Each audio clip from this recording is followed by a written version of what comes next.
This is a Memory4less video. We'll show you quickly how to change your memory and hard drive. It's really simple.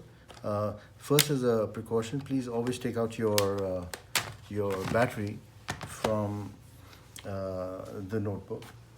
And most notebooks at the back will have 3 to 4 screws holding the back plate in.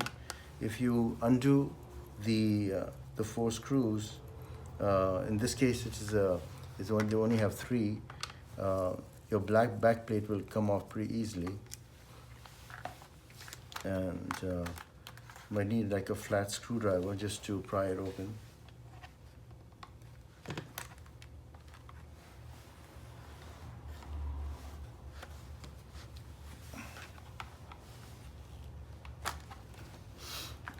And here you have it. You have your drive sitting right here and your memory sitting right here. The memory is very easy. They are sitting on 2 little hinges here.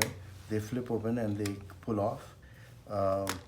Generally they are back to back, so you can pull them off, and when you put the new ones in, you can just push them in. You just watch your notch. There's a notch in here, and you can watch your notch and push them to click in, and that allows you to change and replace your memory if they are bad.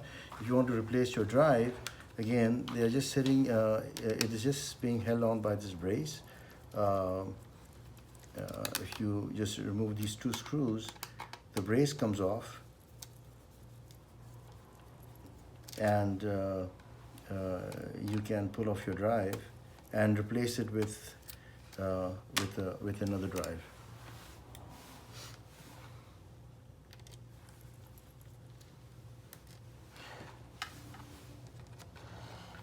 This is a little brace, and then the drive will just come off from the side, and you can just pull it. The best upgrade for any notebook right now is an SSD.